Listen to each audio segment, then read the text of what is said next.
Buenos días, estimados oyentes y asistentes al quinto coloquio internacional sobre cooperación al desarrollo en el norte de África y Marruecos. Antes de presentarme y empezar mi participación y mi intervención, quiero dar las gracias a los organizadores del coloquio por darnos esta oportunidad, para mí mi segunda oportunidad de participar y estar con vosotros en este magnífico encuentro científico y que trata un tema muy sensible, que es la migración. Entonces soy Mohamed Mzirek, doctorando en el tercer año en el programa de estudios migratorios de la Universidad de Jaén, y mi intervención hoy tendrá como título España: impugnaciones al principio de la devolución, negación del principio o simple violación del derecho. Es un tema muy delicado, el tema del asilo, de los solicitantes de asilo y de refugio. El instinto de supervivencia y la necesidad de seguridad empujan cada año millones de personas a moverse y abandonar el difícil contexto sociopolítico de sus países de origen y buscar refugio en otros países seguros o calificados de seguros. Y aunque sus vidas se han visto gravemente amenazadas, no han podido encontrar protección de las autoridades de sus países de origen. Y hay veces que estas autoridades cometen violaciones de derechos humanos. Y para huir la persecución, estas personas se ven obligadas a abandonar sus tierras y buscar asilo en otro lugar. Desde finales de la década del 80, el concepto de seguridad nacional ha adquirido mayor importancia para los estados, para proteger sus fronteras y sus ciudadanos y luchar contra el terrorismo internacional, la delincuencia organizada, la inmigración ilegal, incluido el tráfico de inmigrantes. Varios países se han visto obligados a introducir sus normas de inmigración, en virtud del principio de soberanía del Estado y de su responsabilidad en proteger a los suyos, a sus ciudadanos, a todos los niveles. Legisla sobre las categorías de personas que pueden entrar a su territorio, las que pueden residir en él y con qué condiciones, y las que no pueden y que deben estar expulsadas, y otras que pueden convertirse en ciudadanos. Varios estados, como Australia, han introducido el régimen de detención obligatoria para quien acceda irregularmente a su territorio. Estados Unidos también, Reino Unido, y hay otros países europeos que han seguido el ejemplo de Australia. Y desde los acontecimientos del 11 de septiembre del 2001, el concepto de seguridad nacional ya no tiene el mismo significado. El terrorismo internacional es aterrador. A los jefes de estados se han dado cuenta de que nadie está a salvo. Las medidas ya adoptadas para combatir la inmigración ilegal simplemente han adquirido una nueva legitimidad en estos tiempos de aprensión. En virtud de la Convención sobre el Estatus de Refugiados, conocida como la Convención de Ginebra del 51, los estados contratantes tienen la obligación de conceder protección internacional a los refugiados y solicitantes de asilo y darles acceso a las garantías que ofrecen otros instrumentos internacionales de derechos humanos. El endurecimiento de las políticas de inmigración y asilo que se ha observado en algunos estados ha provocado un aumento de las tasas de rechazo de solicitudes de asilo. Las políticas de disuasión, como la detención, la deportación, la devolución, los plazos obligatorios para los solicitantes de asilo y las prácticas administrativas que impiden la reunificación familiar son algunas de las medidas adoptadas por los estados para controlar y disuadir a los solicitantes de asilo. Todas estas medidas para aumentar el control fronterizo perjudican a los solicitantes de asilo, ¿Por qué? Para cruzar las fronteras de forma regular, es decir, de acuerdo con las legislaciones del país de acogida. Como las rutas regulares ahora se están ya cerrando cada vez y los muros de fronteras se suben cada vez más, son cada vez más altos, los solicitantes de asilo o los que se están huyendo con sus vidas se encuentran con esto y buscan maneras irregulares para poder acceder, tal y como los pasadores de fronteras. La norma de no devolución recogida en varios tratados internacionales y regionales de derechos humanos no es inmune a la violación por parte de los Estados. A pesar de la centralidad de esta norma en el derecho de los refugiados, como se desprende del artículo 42 de la Convención del 51, que prohíbe cualquier reserva al principio de no devolución en el momento de la adhesión al tratado. Inicialmente aplicable solo a los estados que han ratificado dicha convención, la norma de no devolución se ha extendido ahora a cualquier nación, es decir, que ha ratificado o que no, que tienen que respetar este principio. Esta disposición es la piedra angular de este sistema de protección, ya que prohíbe a los estados ignorar las solicitudes de los solicitantes de asilo que se presentan en sus fronteras, devolviéndolos al país de origen sin análisis exhaustivo de sus expedientes o de sus casos. Estas restricciones de la soberanía territorial impiden a los estados seleccionar a las personas supuestamente perseguidas que buscan refugio en su territorio. De hecho, la ratificación de la Convención del 51 y su protocolo adicional del 67 obligó a los estados a adoptar la definición internacional de refugiado y a respetar las obligaciones establecidas en ella. En particular, un país signatario o firmante no puede devolver a una persona que solicite refugio sin una evaluación completa a su solicitud. Esta norma de no devolución, que desde su redacción se ha convertido en una norma de ius conis, limita el poder de los estados para seleccionar los extranjeros que llegan a su frontera. En otras palabras, esta obligación de protección y la prohibición de devolución afectan a la soberanía nacional. España, que en nuestro caso de estudio, al haber ratificado la Convención de Ginebra, está obligada a respetar el principio de no devolución mediante el artículo 36, en su párrafo 1, en su primer inciso, de la Ley 12 del 2009, del 30 de octubre, reguladora del derecho de asilo y la protección subsidiaria.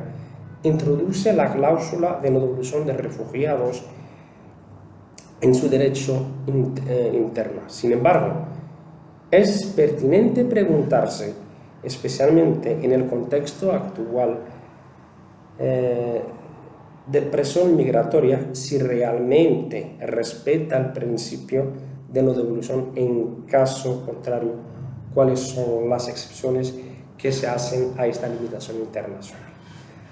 A la luz del precedente, de lo que hemos hablado, y de las nuevas reformas introducidas por España, el principal problema que se plantea para fundamentar nuestro trabajo se basa en la observación de que la no devolución, principio establecido en el derecho internacional, resulta cada vez más difícil de aplicar. En este sentido, nuestro trabajo consistirá en estudiar estas dificultades y la contribución de los estados en este principio. España, Estado miembro de la Unión Europea, Estado de inmigración, primero de inmigración, y luego se vio cambiándose a un Estado de inmigración, es un país que hasta los años 80 era un país de inmigración, que se convirtió desde entonces a un país acogedor, cada vez más sometido a la presión de la inmigración al encontrarse geográficamente en las fronteras de la Unión Europea.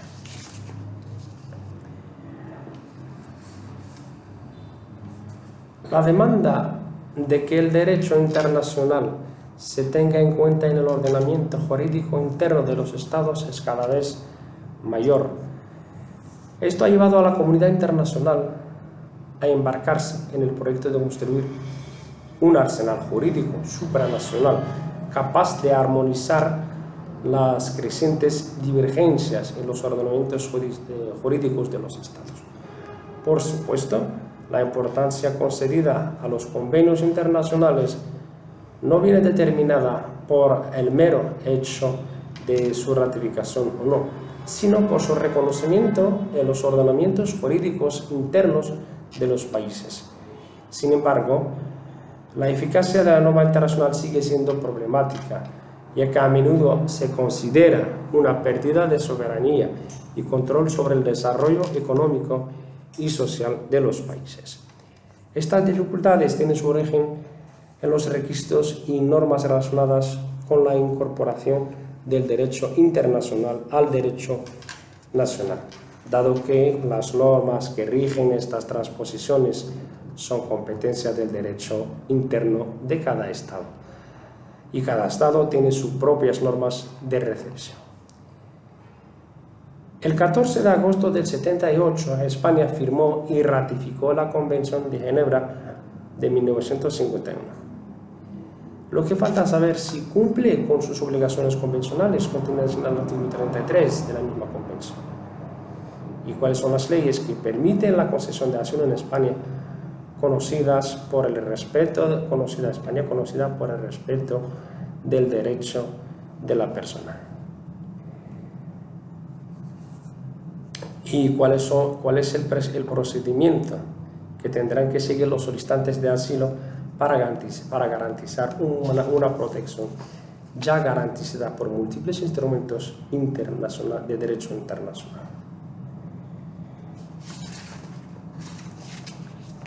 El derecho de asilo en España está consagrado en el artículo 13, párrafo 4 de la Constitución. En 1978, España firmó la Convención de Ginebra del 51 y el Protocolo de Nueva York del 67. En virtud del mandato constitucional, se aprobó la Ley 5 del 84, de 26 de marzo, reguladora del derecho de asilo de la condición de refugiado. Esta ley fue modificada por la Ley 9 del 94 del 19 de mayo. Posteriormente se promulgó la Ley 12 de 2009 del 30 de octubre, reguladora del derecho de asilo y de la protección subsidiaria, que entró en vigor el 20 de noviembre del 2009.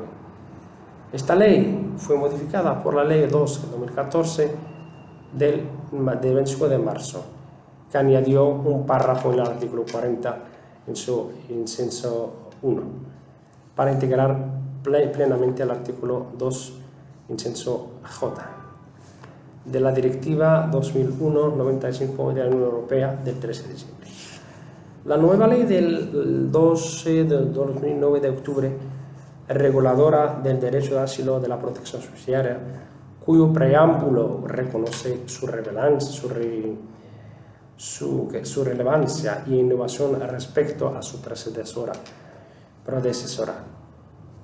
se regula conforme a los requisitos esenciales que se derivan de los acuerdos de Dublín, del sistema Eurodac, Reglamento Dublín 2 de 2003, sustituido por el Reglamento Dublín 3 del 2013, firmado en 2013 entre los países miembros de la Unión Europea, así como Suiza, Islandia, Noruega y Liechtenstein.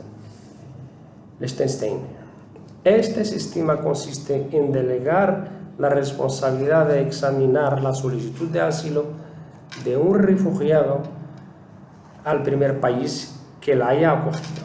En otras palabras, o como ejemplo, un refugiado que entró en el territorio europeo por España y siguió su periplo hasta Francia, por ejemplo, no puede solicitar asilo en Francia. Si registra la solicitud en la prefectura de Francia, se le aplicará automáticamente el procedimiento de Dublín y se le devolverá al país de entrada, en este caso España, para que tramite su solicitud. Esto es lo que se llama un dublinado. El nuevo reglamento Eurodac es una base de datos central de la Unión Europea donde se recogen las huellas dactilares de las personas cubiertas por la legislación de asilo. Funciona desde el 15 de enero de 2003 y fue concebida para registrar a los solicitantes de asilo y aplicar así eficazmente el reglamento de Dublín. El sistema Eurodac se ha diseñado específicamente para facilitar la identificación del Estado miembro competente para decidir sobre la solicitud de asilo. Automático y centralizado, el Sistema Europeo de Identificación Dactilares, abreviado AFIS,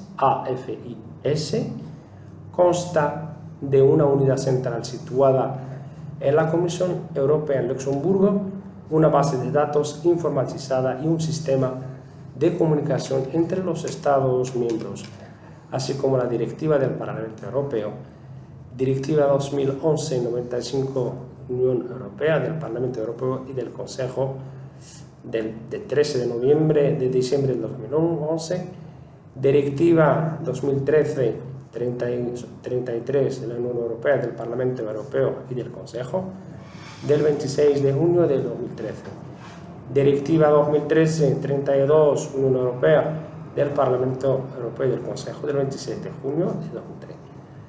La Ley 12/2009 también integra los ordenamientos jurídicos de la Unión Europea mediante la aplicación de 3 importantes directivas del Consejo Europeo.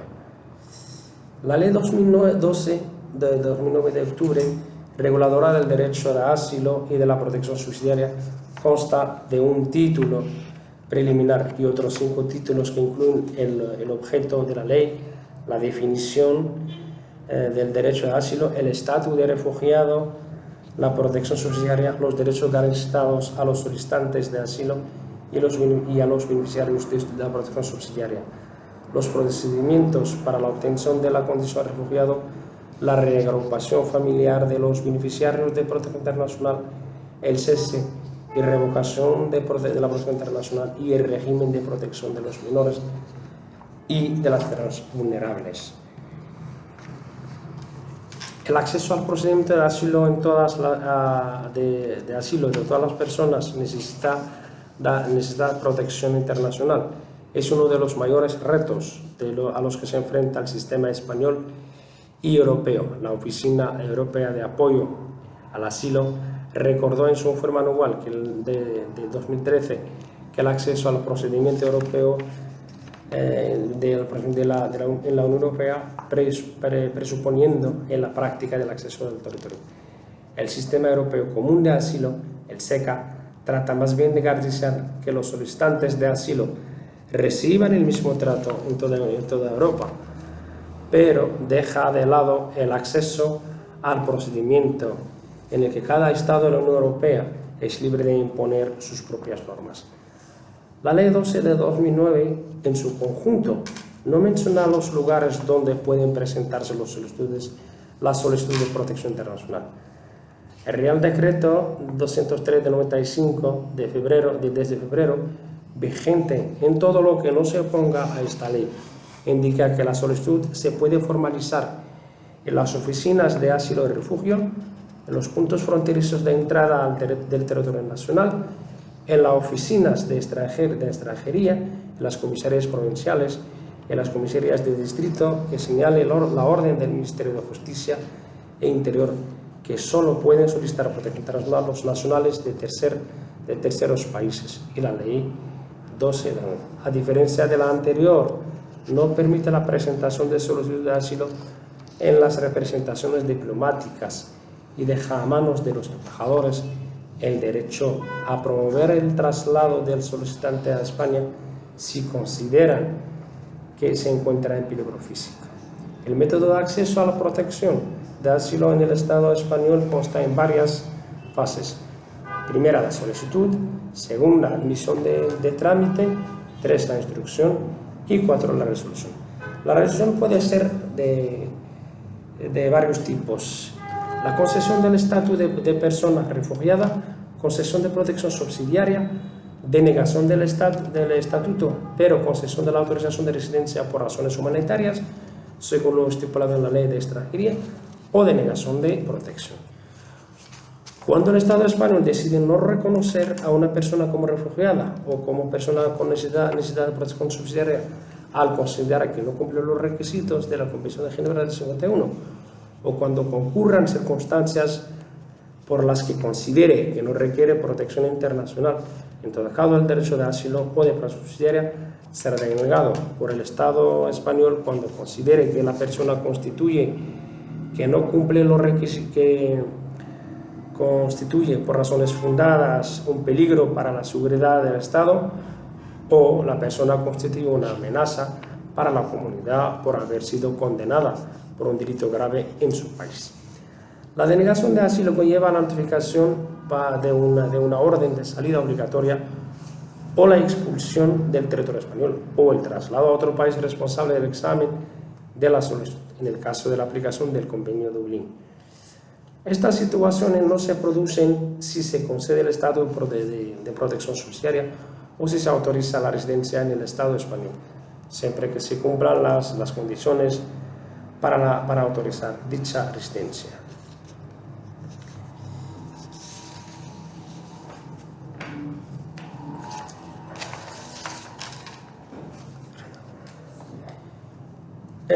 Resumen: las nuevas normas de concesión de asilo en España introducidas por las últimas reformas se basan en procesos complejos que requieren la intervención de varios organismos gubernamentales, jurídicos y intergubernamentales.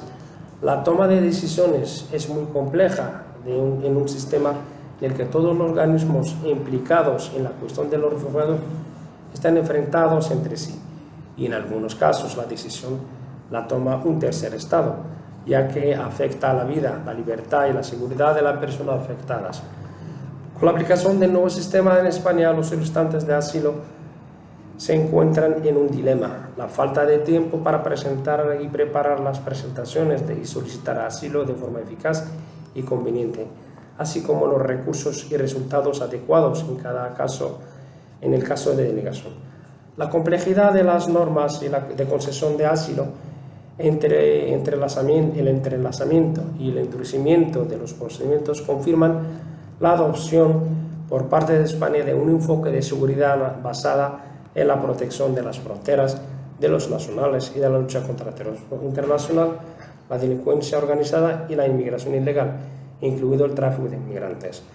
Por eso nos preguntamos si la Ley 12/2009 existe para proteger de la devolución directa o indirecta de los solicitantes de este derecho, o lo contrario.